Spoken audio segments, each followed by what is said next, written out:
Samantala, dahil po sa walang tigil na busang ulan, nagkabitak-bitak ang Sampaloc-Lucban Road dyan sa lalawigan ng Quezon.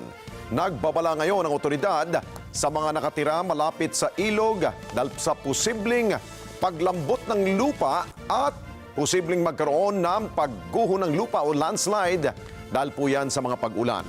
Martin Banag sa balita. Nagkabitak-bitak ang bahagi ng Sampaloc-Lucban Road dahil umano sa ilang araw na walang tigil na pag-ulan. Agad namang nagsagawa ng road clearing operation ang PNP, MDRRMO kasama ang ilang mga volunteers at pinapayuhan din ng mga otoridad ang mga motorista na huwag munang dumaan sa naturang kalsada dahil delikado at humanap na muna ng alternatibong ruta. Nailapit na naman umano ang Lucban-Sampaloc Road sa DPWH 1st District para sa pag-asaayos nito, kaya umaasa ang mga residente at motorista na agad itong maaksyonan ng ahensya.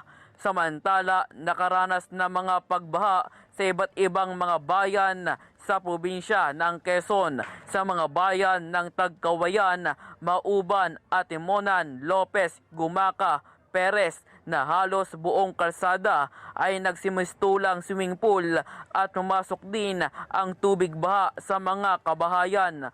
Umapaw din ang spillway sa Barangay 5, Lucena City. Sa ngayon naman ay unti-unti na itong umuhupa. Ganoon din ang spillway sa De La Paz, Mabini, Buenavista, Quezon. Nagbabala naman ang PDRMO sa mga malapit sa ilog dahil posibleng lumambot ang lupa dito at magkaroon din ng landslide dulot ng mga naranasang mga pag-ulan. Martin Banaag para sa Mata ng Agila.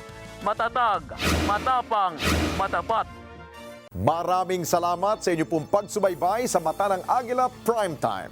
Para malaman ang matatag, matapang at matapat na mga balita, i-follow lamang at mag-subscribe sa @Net25 TV.